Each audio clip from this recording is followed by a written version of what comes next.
Recording in progress. Like I never know how to start these things.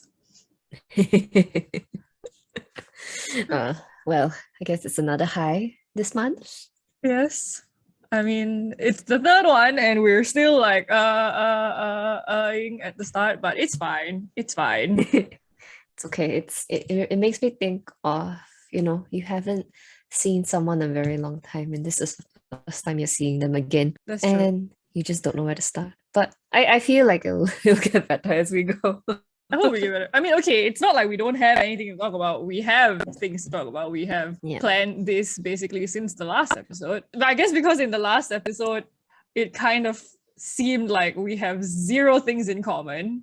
And how are we friends? And so as a result, I guess somehow our brains went, let's take personality tests and see whether or not they show that we are compatible. Well, even if we're not compatible, we can just see how different we are. That's true. Even if we're not compatible, it doesn't matter because we're still friends. We don't need personality tests to tell us otherwise. Exactly. And yeah, so we decided we will take a few tests and we're going to talk about them, what we are, because I don't think we actually know some of our types for some of the tests. Well, okay, honestly, like what some of the tests even mean, I don't even know. I just like taking these things. Yeah, same. I really I feel like personality tests, even if they may not be scientifically based or anything, it makes you feel like, oh hey, I can relate to that. Yeah, that's true. And I guess sometimes people say that you'll find a way to relate to everything. I mean, I don't know. Yeah. No, I don't think that's necessarily true. I don't feel like I will open any other MBTI type and say, oh yeah, I relate to that. Yeah. I guess it's the one that you look at and see which ones you resonate with the most. Because I mean, like, sorry, go ahead. Oh no. I was just thinking, I kind of lost my train of thought. It's okay. We'll get back to it. Because I was just, because it's like, it's not like you take a personality test once and that stays that way forever. Yeah. I mean, I think maybe I guess it depends on what personality test you're taking, because I feel like the D&D one for me is probably never going to change. Well, I feel like most of the tests that I've taken, they're quite consistent. So since the first time we've taken the MBTI test, I've consistently stayed the same type. Oh, okay. For the past, I think, anyway, more than 10 years. It's consistent. It's been consistently INFJ. And I think every other test I've taken, it stayed the same, except for maybe, some different ones like the Big Five tests and whatnot. So, well, yeah, I guess the changes are a bit more erratic with some people, but I do think that sometimes it can be a bit constant depending on how, I guess, stable some traits are. I don't know. What do you call them? Okay, so what tests are we going to be talking about today? We have taken, as previously mentioned, the MBTI, Myers-Briggs. What is TI in MBTI? Something inventory. Something inventory. I don't know what the T is, but we'll find out. Hold on. Okay, so we've done the MBTI. We've done the Dungeons and Dragons alignment test just for fun because I want to guess your alignment. We've done the Big Five one, which I had not heard of until you sent it to me. And then we did the Enneagram one, which, right? You did the Enneagram one? Yes. Yeah, which I don't actually understand, but we did it anyway. And we also did the 4 temperaments one. Yes. Yeah. Yes. Okay. Yeah, okay. So what should we start with? I guess MBTI is probably the most well-known. Yeah, and it's called the Myers-Briggs Type Indicator. Okay. Did we get introduced to MBTI in A-levels? Yes. Right? In psych. Yeah. Okay. Yes. And it's very interesting. God knows. I mean, I think we did take the test at the time, right? Probably. He probably would have made Yep, us. we did. I have no idea what my result was at the time. I remember. I've stayed the same. It's the same? Since, yeah. The first time I took it, I was an INFJ. Sometimes once in a while, I like to retake the test here and there. And so far, I've consistently been INFJ. Okay. Which I mean, So- it's just a bunch of letters at this point. Yeah, exactly. So I was gonna say, like, so for in case anybody has no idea, INFJ, what does that stand for? So you're you're either an I and an E, which is whether or not you lean more on introversion or extroversion. And so on the second letter is just you're between an N or an S. So N is more of your feeling, it's very internal, whereas It's the intuition. Yes. Which intuition. I have now forgotten what the S stands for. Sensing. So the whole part is very much about your external sensory feel. So your 5 senses, your sight, your hearing, taste, and smell, and all that. So it's kind of like you take in information through your senses. Well, actually going through them one by one is quite tough. I don't remember. Okay, so F, you either have an F or a T. So yeah, that one is also on your feeling. And T would be thinking. So thinking one where you're using a lot more thought to kind of I guess it relates to a lot of logic. Well, I mean, let the experts confirm, right? I guess. We are not experts. We are not experts, clearly. We're just making up. Yeah. Yeah, so F would be your feeling, which I guess which links a lot to, I suppose, intuition, and also just just kind of like taking those other factors, I guess. And you have the last one, which is your P or J. So J is judgment. I actually don't really know what it is. Really, like J is judging, and then P is perception. Something like that. No, actually, hang on. The thing that I have open here says prospecting, which okay, sure. Oh, okay. Yeah. Interesting. Oh yeah. So I guess like you jumble these letters together, and then later they just kind of determine how you perceive the world around you, how you relate your thoughts and feelings to the people around you, I guess, and also just where you take where you recharge and everything. Because I think from what I see anyway, the introversion and extroversion part of it is not really about whether you're a social butterfly or anything. It's just more of how you can kind of recharge yourself after your battery's drained.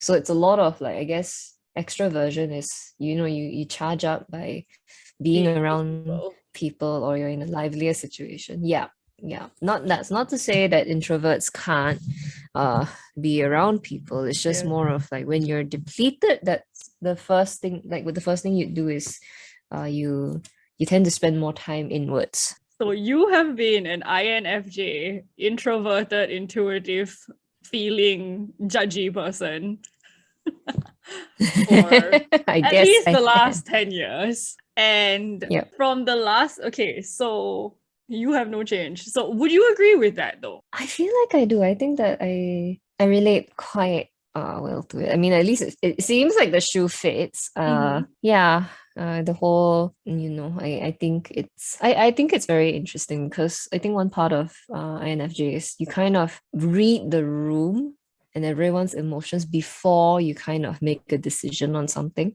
which I think I tend to do quite a bit, where if I am going to make a certain type of decision, I tend to also look to others to see how they feel about it first before I make an informed decision on my own. Sometimes it may be different, but sometimes I do think I take into account those external factors quite a bit. So the thing is, right, that obviously the first time we took the test, I absolutely do not remember what the heck my result was when we were in A-levels. But at one point when we were in uni, I did take the test again, and I purposely noted down what my type was in like the sticky notes on the Mac. And at the time, I was a borderline between INFJ as well and an ISFJ. Okay. So my N and S were like basically almost exactly 50-50. Right. Yeah. Except that I just retook it again last night to see whether that still holds. And it's now ISTP. Oh wow, interesting. And so I guess it's a bit weird because we are two introverted people who have started a podcast. Yeah, but we're talking to each other in a That's space true. where people are in, rather than us talking to a lot of people. You know what I mean? That is true. Yeah, that's quite interesting. ISTP. But just kind of do a quick search. No, yeah. So like I guess I mean the N and S one was already borderline last time, and I guess now it's just gone more towards the S side. Yeah. I don't know. I think I'm just becoming old with the idea of having strong habits and focusing on what's happening or what has already happened. Yeah, I think my mother would say I fixate a bit too much on that now. So there is that. And I think actually yes, that in the past, in the time between, well, I guess in the past like 7 or 8 years, whatever it was, whenever I took the test last, I feel like yes, actually, like the switch from the F and the J to a T and a P, I feel like that has actually been reflected in how I do things nowadays. Well, do you think that it comes with also your let's say your job or the people you're around with? Because I think that sometimes I would think your personality generally would also shift based on the 5 closest people you have in your space. I don't know. I mean, the idea, okay, because like I went from like F to T, right? From feeling to thinking. I don't know at what point my brain switched over to like, this does not make sense. This does not make sense. Everything does not make sense. I need things to make sense. Because yeah, I mean, I don't think like in the past few years, like who I would hang out with at work, right? I don't think that they are that kind of people. I think I probably drove them crazy by being the way I am. So like, I have no idea how this switch happened, but it did. It is quite interesting because I do feel like sometimes you can either shift from maybe say one thing like from like the F to the T or a P to a J, and I do think it comes with the experience that you have, because like or like it changes that way, or you stabilize into a healthier version of that type, if that makes sense. Did you retake this one like just to double confirm, or are you just going with the one what you remembered? Like because I retook it actually. Oh, okay. I retook it sometime early this year, so it's kind of because like I just took it again last night, right? So I still have the results page open, and there is also a thing that is whether you are. There's one more trait that they also have there, which is either assertive or turbulent. Do you? Yeah. What's yours? Yeah. It was a T. Mine was a very turbulent one. So, for an INFJ who is turbulent, you are a bit more prone to slightly more anxious thought, which I think is quite accurate at this point, because I over worry on things and I hyperfixate on stuff that I probably don't need to hyperfixate on. Yeah. Well, what's yours? Also turbulent. Also turbulent. Yeah. So much doubt in everything. It's very interesting, but I think like I guess there's no real goal there, right? I mean, if eventually one day you just want to kind of make decisions in your life that will kind of lead you to the state that is most ideal, I guess, kind of like I said, like that healthier version of yourself mentally. I like this one note here though, that in this they have this anecdote from like a survey that says like only 43% of assertive ISTP say that they instinctively consider the worst case scenario before participating in an activity compared to the 72% of the turbulent ones. I am in that 72%, yes. Cool. Okay, so we were initially the same type. I don't know. Would that have helped in us becoming friends? I don't. I feel like maybe that could have been the foundation of it, because at the end of the day, you stay friends with people that you have similar core values with, and I guess the vibe, for lack of better word, a vibe. Who knows? And yeah, well, I mean, psychology also dictates that friendship stays when there's proximity and, I suppose, to some extent, commonality, some sense of commonality in it. So perhaps, I mean, that's entirely why we took all of these tests, right? We're trying to find the commonality. yeah. And well, I do think that despite our different tastes, we do approach certain things similarly enough that it jives. That's the conclusion I can come with anyway. Okay, next one. All right. Okay. Well, let's go with the D&D. We don't know each other's. Okay, D&D. I want to guess yours. But before that, do you care to explain what the D&D is? Okay, yeah. So the D&D alignment chart. Well, first of all, D&D is Dungeons and Dragons, which is a game that I do not play, and I don't think you play either. I don't. Yes. I mean, I know people who do play, but I have never played. But I've always known of the existence of the D&D alignment chart. And if you have been on the internet, you might have seen people making these alignment charts for characters in TV shows and movies, or just general people in the world, putting them in the alignments. And basically, it's a spectrum of good and evil and lawful and chaotic, which you can then chart into a 3x3 grid. If I am not making sense, there will probably be a picture in the show notes or something. Okay. It's quite interesting though, because I've seen these memes of the D&D things way before I found out about the alignment test. Before you realize where it came from. Yeah. I didn't understand it very much. I just assumed it was another meme. Okay, so of the 9, so just now when we were talking about MBTI types, there were 16 possible types.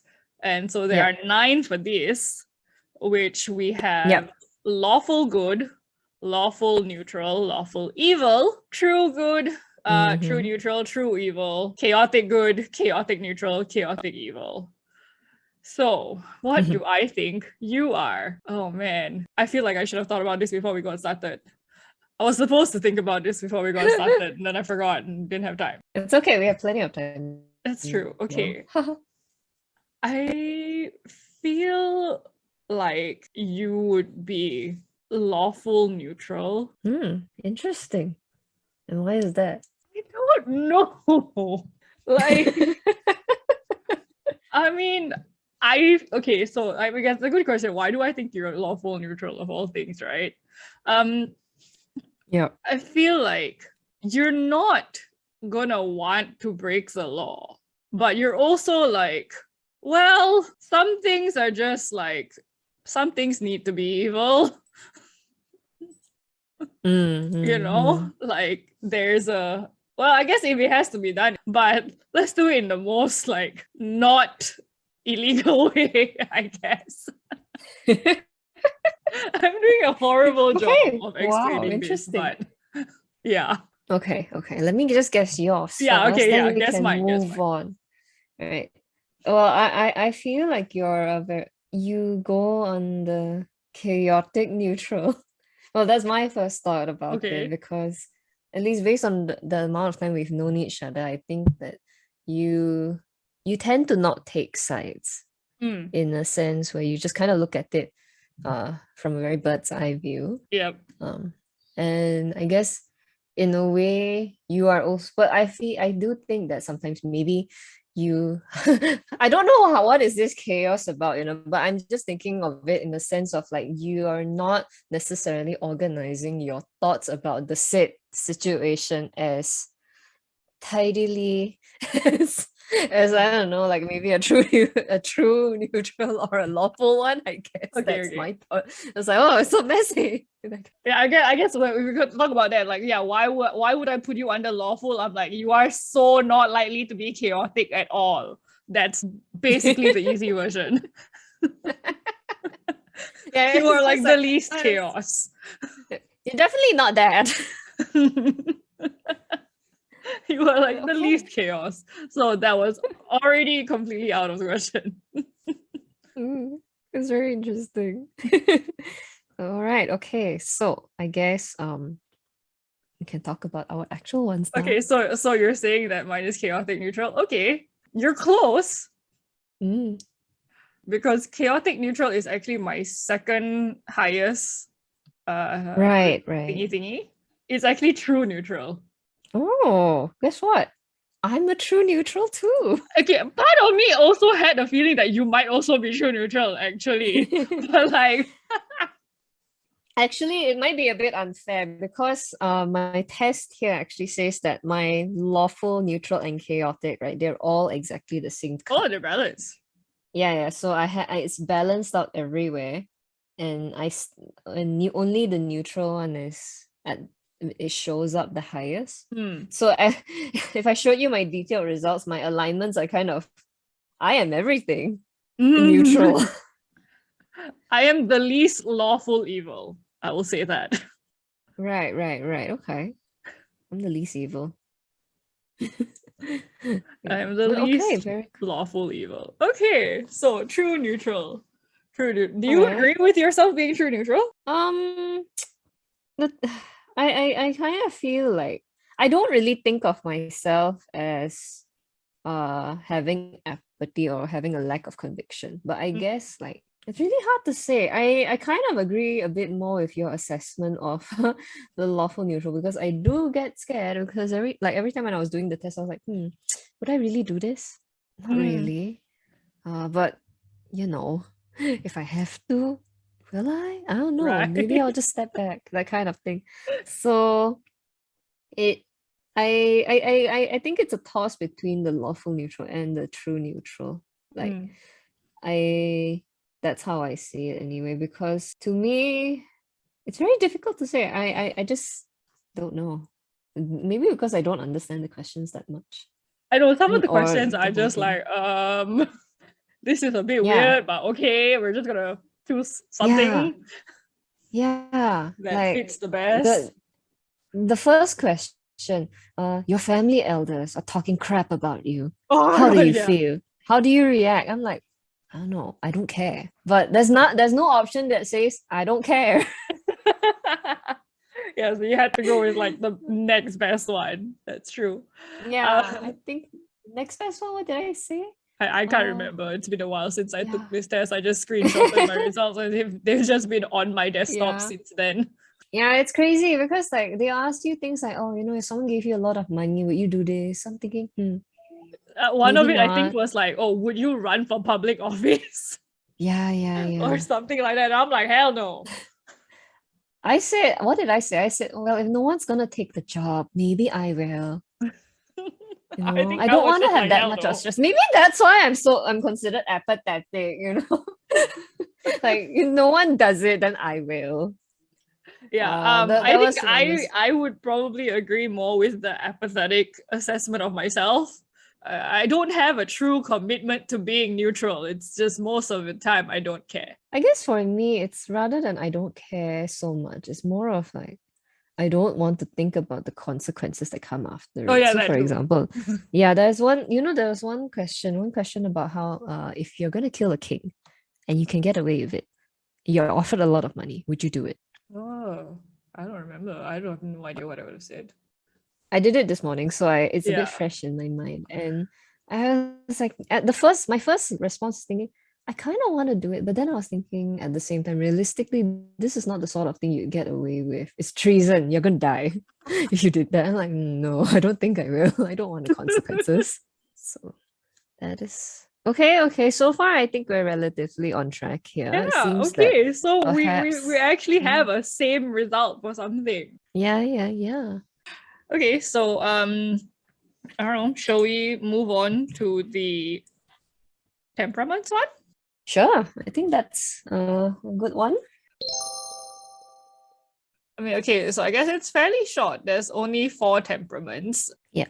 The origin of this is actually, I don't know, some Greek thing. I can only assume. It's a bit one of the older tests Yeah. from what I gather. And I guess it's one of the fundamental kind of like types where it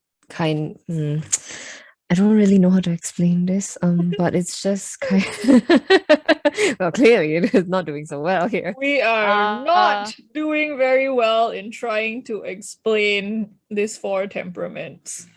But as far as I know, it was coined by some Greek dude a very long time ago. And the 4 temperaments are choleric, melancholic, sanguine, and phlegmatic, which I constantly want to say as phlegmatic, but I know it's not.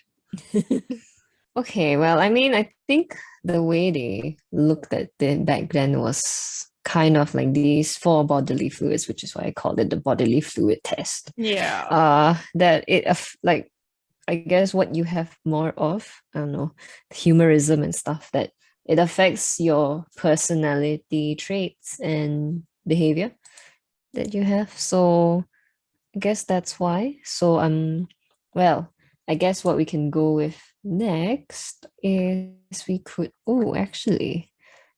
Well, I mean, on that note on humorism, because right now I'm just pulling out notes as I'm going on. But the 4 humors would be blood, yellow bile, yellow bile, black bile, and yellow bile, pus. black bile, phlegm. Phlegm/pus, yeah. Yeah. The 4 humors is a thing that I have to remember because I have to talk about it for his. Oh, okay. Very interesting. We actually talk about the 4 humors very briefly when we talk about disease in the medieval times, in like the 1700s and stuff like that, and what some of the cures were, and like one of the ideas is that you needed to balance the humors. So yeah, that's quite interesting. So what is the, I guess, corresponding humors to each temperament? Is there a corresponding one?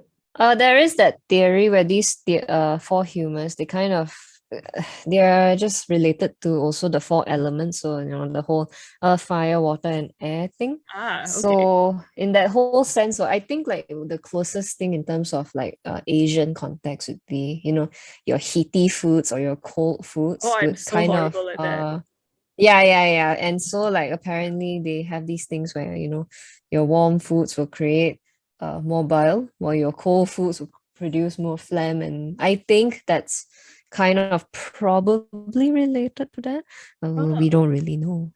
So if anyone wants to talk about this with I'm us, like the worst person to talk message. about heaty food and cooling food. I'm like, somebody's gonna tell me, oh, this one very heaty. I'm like, this means nothing to me.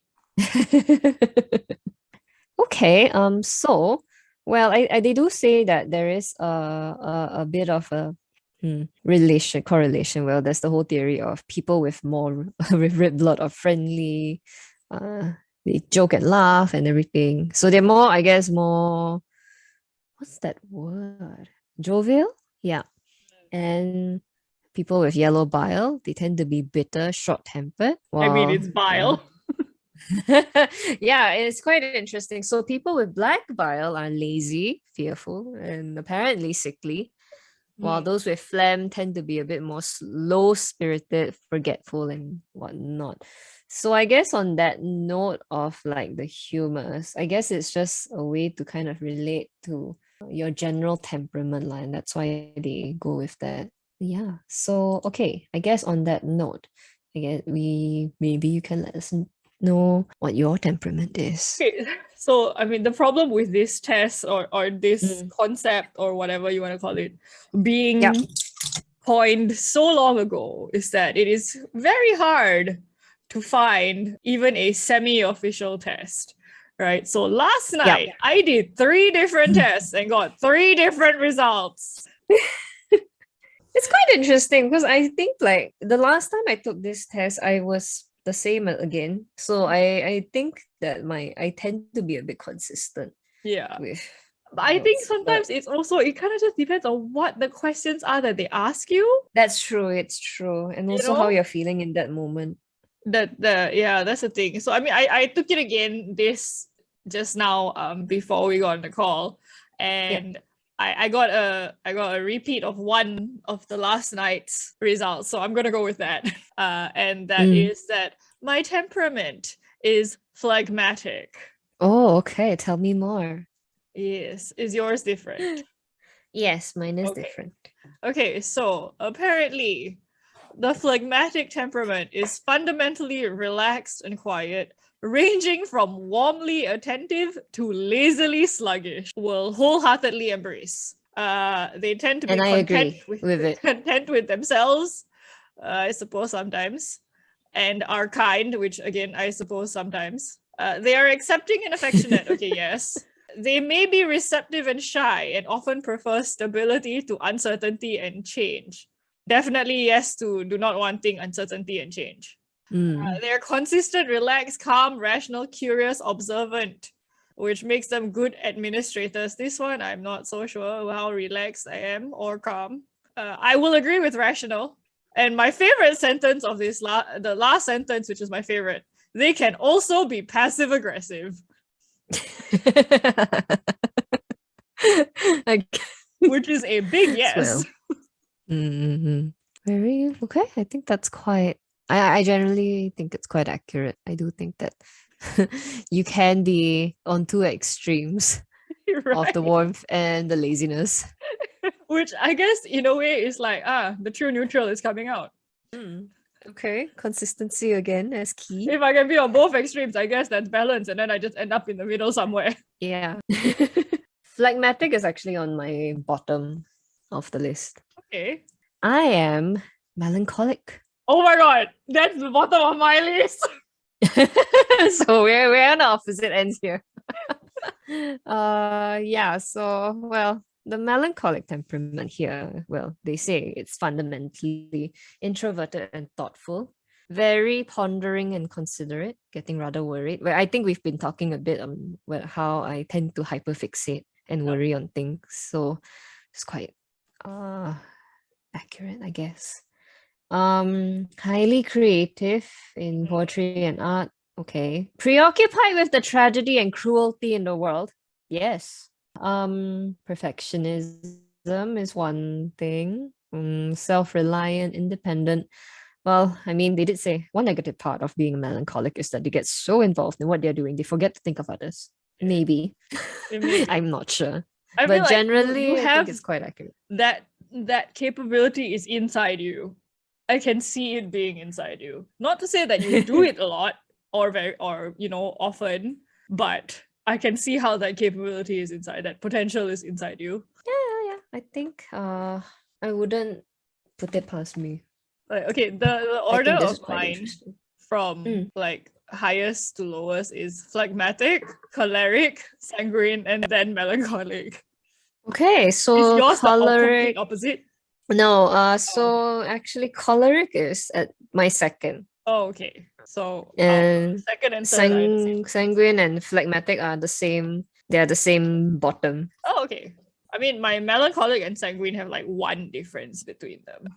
Yeah, mine they're exactly the same. So yeah, I guess we're easy to anger, perhaps. We have found one. We have found one test where we are basically the complete opposite. Yes, but I do think that the second one, our second top is the same. So I feel like there is still a bit of an overlap. Yeah, okay, all right. Interesting times.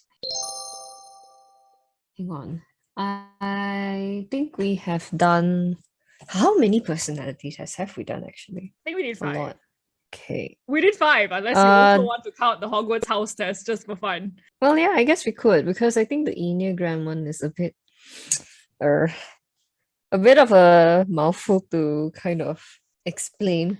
Okay, but the funny thing about us not being able to explain the Enneagram thing is that my now ex-colleague, his girlfriend actually does like Enneagram typing and like training Wow, interesting. professionally or semi-professionally.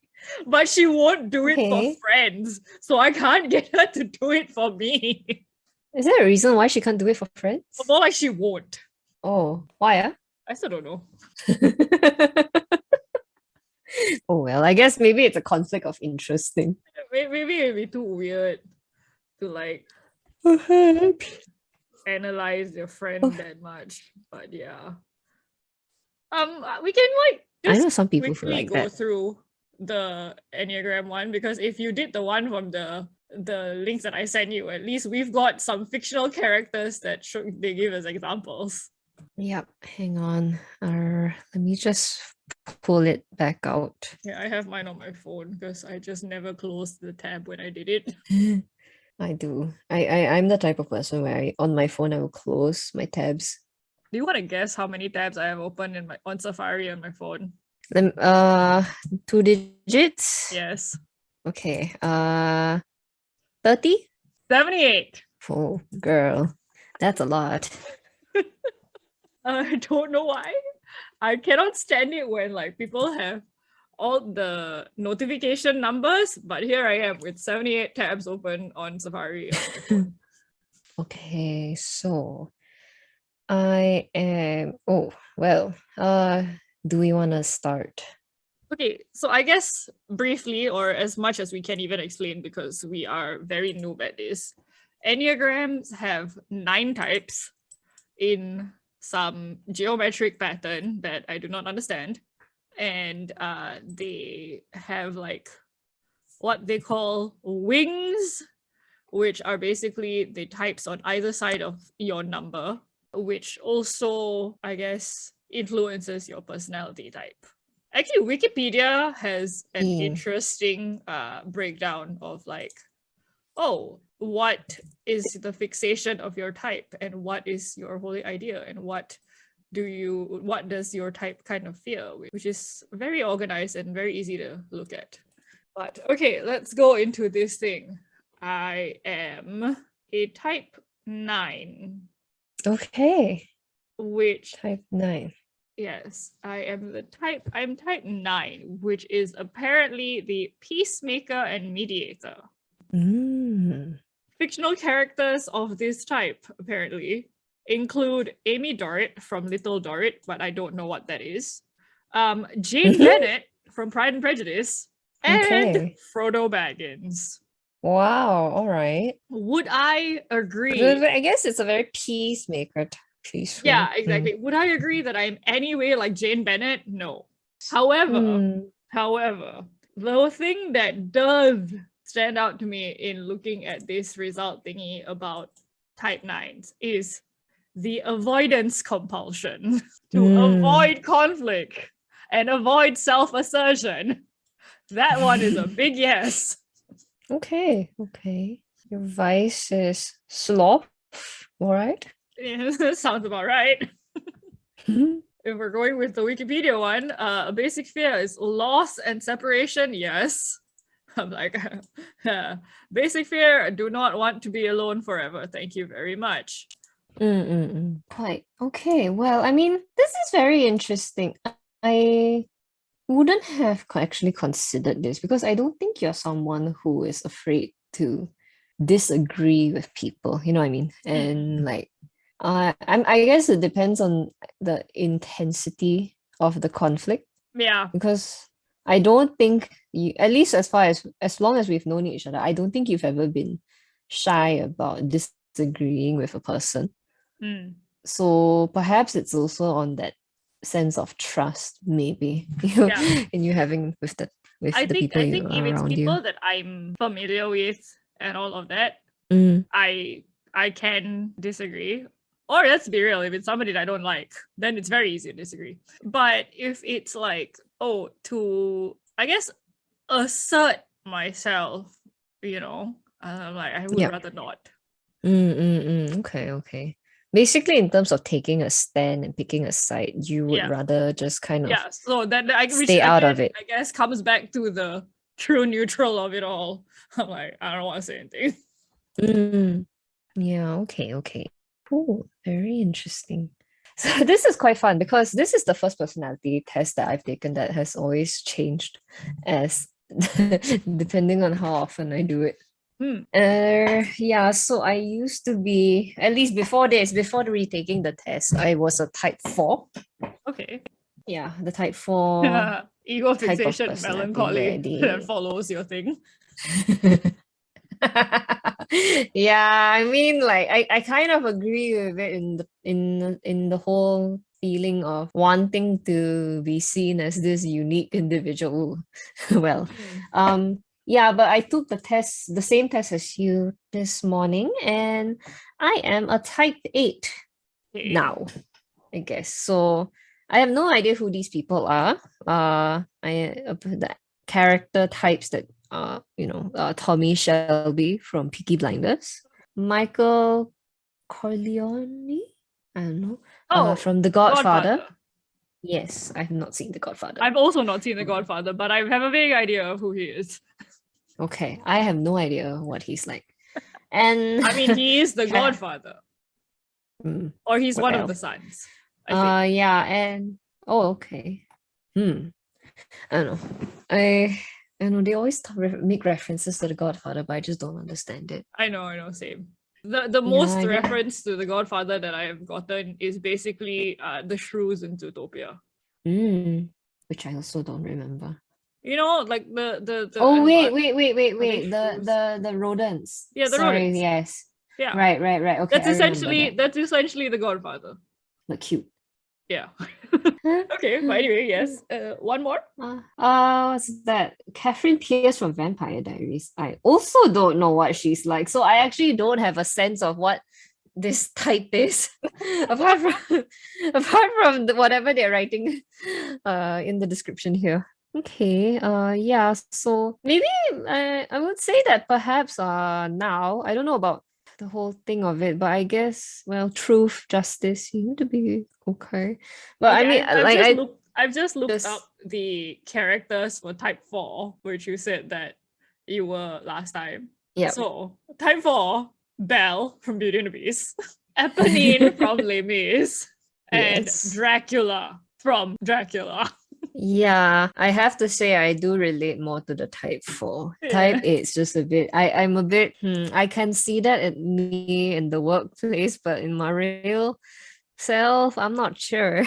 Yeah, I think I would probably agree with you being a type 4 more. Yeah, so I think like I in this whole scenario, I think I'm more of a type 4 versus type 8 because type 8 does seem a bit intense. Can agree with bits and parts of it. Only a little bit of it I do agree with. It's just very difficult to see me as someone this intense. True. Yeah, I definitely think you're more of a type 4. Oh, wow. Very interesting. But okay, I think now what we want to find out is whether or not type 4s and type 9s get along. Well, we are neither of us are each other's cause for stress, I guess. I suppose. Let's see. I am going onto this place called the EnneagramInstitute.com to find out the relationship type with 4 and 9. And of course, it's taking a very long time. Okay.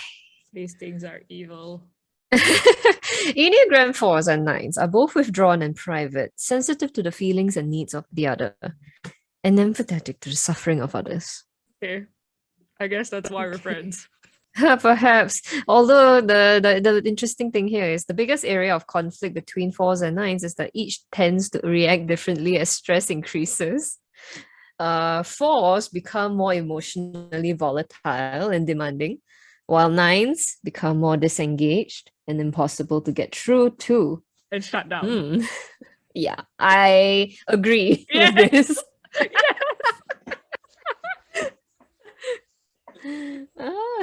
Oh my god, shut down immediately. Goodbye to everything. But no, guess what? 9s are good at creating an atmosphere of non-judgmental acceptance. So I guess that's why we are friends still. That's okay. Good. Yes. Good. Yep. Okay. Okay. Okay. I suppose. Yeah. All right. Mutually. What is that? Was it mutually beneficial I relationship? guess. Would you say that sort of thing? Would What that was the be a one with like? symbiotic relationship? Yes, that's the word I was looking for. A symbiotic Because it's not relationship. parasitic. Yeah. It's not. Yeah, that was the word I was looking for. Great. I remember bio. At least one of us does. Hmm. Okay, last Yeah. So one. The big five. oh yes, the big five. Let me pull mine out. I guess the This one, big five test is not so much what type you are versus yeah, like how much of each of the things you are. yeah, that is right. So the big five basically just kind of sees how you rank in five aspects. So they call it the ocean test. And so basically it's your openness. Let me Yeah, see. it's openness, I need to actually find this conscientiousness, out. which is a hard word to say, extroversion, Yes. agreeableness, which I feel like it should not be a word, but okay, Mm. and neuroticism, which is fun. Yes. So this is quite interesting. I rank very high on neuroticism. I am medium on everything Well, I would say then that's except quite balanced. openness, which Okay. I don't agree with. Mm. Because high open, they're like, you love trying new things and having new experiences. No, I don't. High opens often adventure and are Does it usually the stress you out? first to try something for the first time. No, I am not. I don't know how I got this result. Hmm. I feel like I I'm feel quite a like I'm medium, more like medium yeah. open. In which case, I am really the most neutral of neutral nonsenses. Yeah. And how is your extroversion? I'm that's my lowest. Oh, okay. Extroversion, I have as medium. Like I said, everything else is medium. It was just the openness that I got high for. Right. So in terms of extroversion, I Right. ambivert, which makes sense technically. Mm. Because in school I mean, at work I kind of have to be. Yep. Yeah. So I guess that's kind of like forced already. Ambiverts, right? The idea that you can dial up or down depending on the situation. Yeah, definitely lah. Yeah, but I guess like that's the thing, right? It depends on how you kind of take in that sort of stimuli. So if for example, let's say it drains you a lot more than it energizes you, I guess that's also different because you can put on the personality as Yeah. a mask of sorts while at work. And Yeah, how you because like feel at the end of the day it does also say you're adaptable to people's situations. If you need to be outgoing, you can be, but it is draining. Okay. Interesting. Everything looks just like okay, yeah. Everything depends on mood. Yeah. Oh, so your neuroticism is high. Yes, I have a very high neuroticism score, which I think at this point, what's nothing surprising there. Then my openness and conscientiousness is in the middle, with my extroversion at the lowest. So medium conscientious, which we have, that's the same one. Depends on mood and context, yes. Wait, what about the Yes. agreeableness? Agreeableness is a little lower. It's still in the in the middle, but it's a bit lower than the other two. Wait, can you see how much your thing is? Mine just tells me whether it's low, medium, or high, but like not the extent of it. Oh yeah, no, cause I took a different test, which okay. It's part of an app that I use for work, so we actually had to do it. Okay. Well, personality types. I guess on that note, right, on personality types, we can always think about some of the older ones. I think horoscopes are quite interesting. Yeah. Yeah. Come on. No. Let's not even get into horoscopes. We can have an entire episode of me just talking about horoscopes. Yeah, sure, why not? Let's go. Because I love that shit. Same. I love horoscopes. I like zodiacs, all the stories that come with it. Yeah, yes. You know, okay, great. it's We'll put the Chinese zodiac and Western zodiac in an episode by itself. Yeah. Next episode, I guess. Maybe. Yeah, okay, can. Sure. Fun. We're just moving. So far, we seem to be going like at a progressive, like 1 to 1 to 1. Like there is a semblance of order to how things seem to be happening, which is I interesting. like that. Yeah. I don't know how long we can keep this up though. We'll see. I have no idea, but like I think as long as we have things that we want to talk about, then I think it works out. That's true. Yeah. I guess we can talk about the last one just for fun. Bonus, not exactly a personality test, but technically, actually, it is a personality test, which is our Hogwarts house. Now, I feel, obviously, as we are recording this, I feel the need to put the disclaimer there that J.K. Rowling is in fact a TERF. And yes, she is. Like, I have essentially given up on Harry Potter related things. But it was also like a very big part of at least my childhood, and I think like at least somewhat your childhood as well. Surprisingly not. I've actually I didn't but a bit lah. You read it. I did. Yeah. I read the books, but I don't think I felt so strongly about the stories as much as some people have found them to be. I felt more, I guess this goes back to taking personality tests and all that nonsense. I felt more of the world itself and not so much the story. The world and the potential that it had lah. I suppose. Yeah, like I think I resonated more with like I just liked the world of everything, and I wasn't super fixated on so much of like the story part of it. I mean, because like I wasn't the type to like go and queue up for the books and all of that. Yep. For the first 4 books, I had to wait until the bloody paperback was released. So yeah, I think I only started reading them when the 6th book came out. So it was quite late to the party. Yeah, that was when we were in secondary school already. Yeah. So I actually never read them until much later. Yeah. So in which case, I guess it was definitely more of my childhood because I had got the first book. I think it's Standard 1. Okay. When it just came out, because like I think the first book was published, like first edition was in 97, and I got the book, I think maybe Christmas of 98. So I actually would read them as they came out. So that's the thing. So like when the books were still coming out, there was old horrible Harry Potter movie website. I used to take the Sorting Hat quiz there. And I would always get Gryffindor, and I don't know if that was like part of like the whole marketing thing, because obviously Harry and all of that stuff. So like I would always get Gryffindor on the old Harry Potter website. And then after that website obviously died because like it was terrible. There were a lot of like just Sorting Hat quizzes, just a lot of unofficial ones. Yeah, I think when around the time we were in secondary school, before Pottermore came out, every time I took those, I used to get Ravenclaw. And then when Pottermore came out and we had like the so-called official one, I was actually hoping for Hufflepuff. And then what do I end up with?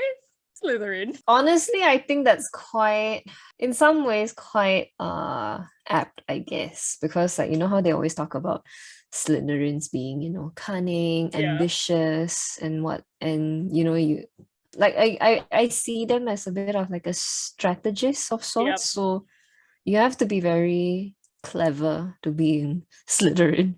So in a way, like the idea of Slytherins being ambitious, in a way that feels like that kind of contradicts what all the stuff that we said earlier about I'm just like, well, sluggish, lazy, don't really want to do things. I think the practicality of it all is that I'm lazy, but internally I have the ambition. Yeah, think about it this way. I think you have a lot of plans you want for this podcast, and it took you this long to get here. That's so true. So I mean, I wouldn't discount your laziness as a lack of ambition. Okay, fair. But yeah, so once I got the Pottermore like sorted into Slytherin, and actually I did it twice. I had 2 accounts and I got Slytherin for both. So I was like, once I had that, I'm like, okay, fine. I guess I'm just nailing the colors to the mast and just going full blown Slytherin. Yeah, might as well embrace it. So what?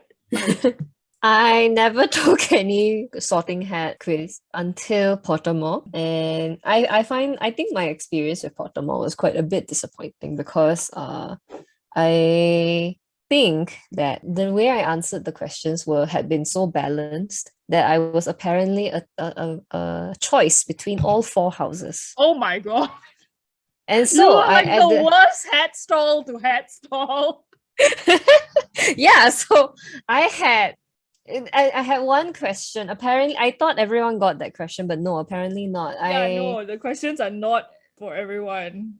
So I got this question where they ask you like, which of the following houses would you want to be in? Oh. And I had a choice of all 4, and I'm like, And at the time, I thought, oh, I guess I don't mind being in Gryffindor. I like the colors; they're quite nice.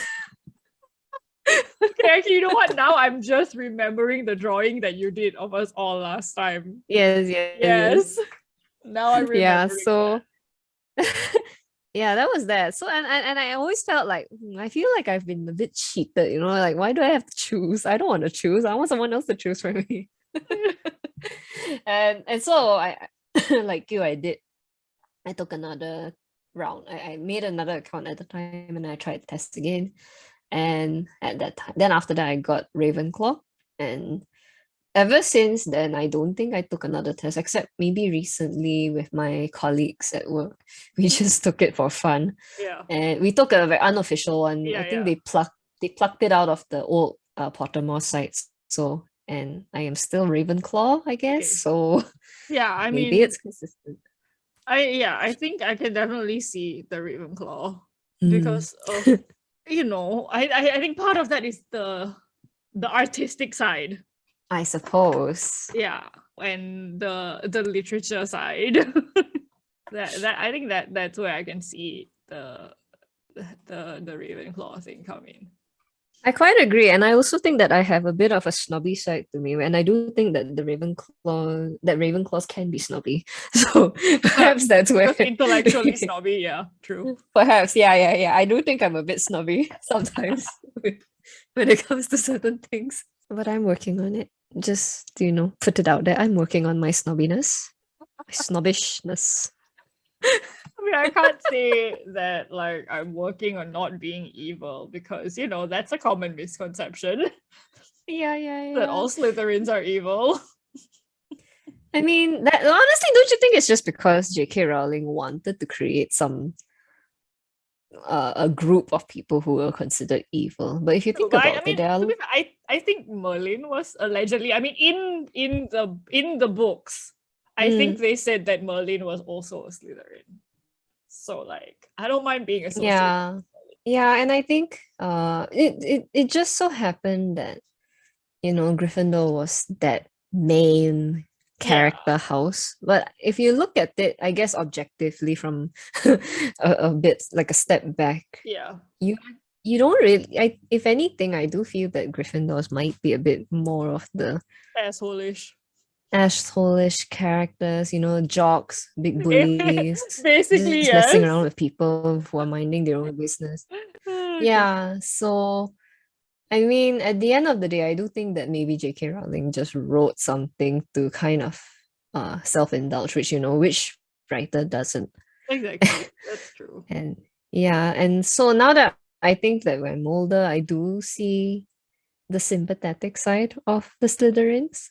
Literally, they just want to be in their own little elite circle. It doesn't matter. They don't really care. I'm also just now that we're talking about it, realizing how stupid it is that she's a TERF. Like, quite literally, she wrote about Polyjuice Potion and changing one's complete appearance. Changing one's complete appearance is not just enough. She even wrote about transfiguration, where you can completely transform yourself into an animal.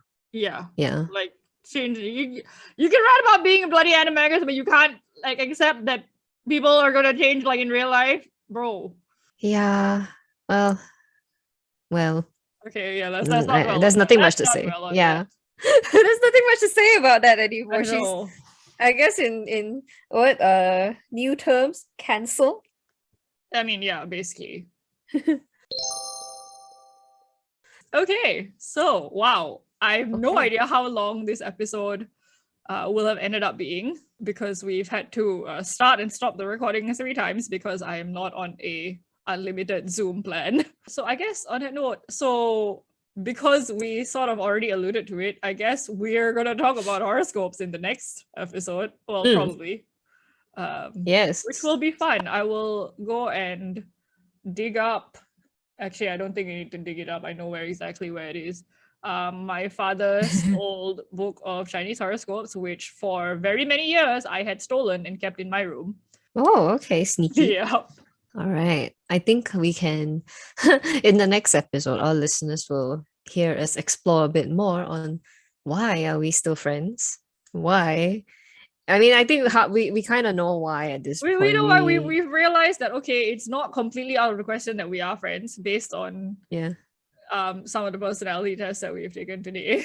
Yes. We may have different tastes, but I guess we know when Deep down, we are all just Swadloon.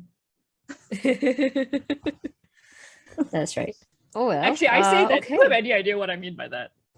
No, I just pretended I knew what you were talking about. No, okay. So I was going to Google it. And I'm gonna explain to you Swadloon. Swadloon, for any listener who has no idea what I'm talking about, Swadloon is a grass and bug type Pokemon who is like essentially a tiny bug who is hanging out in a leaf blanket cocoon, looking like a little grump, being protected in his cloak of leaves. And the only way for it to evolve is to level it up with high friendship. Cute. So therefore, we are both just a couple of Swadloons. Achieving high friendship so that we can evolve into better human beings. Yeah. See? And so on that note, I think we will talk to you guys next time. Next time. Whenever next time will end up being. Usually it's next month. Yeah. Okay. Bye. Goodbye.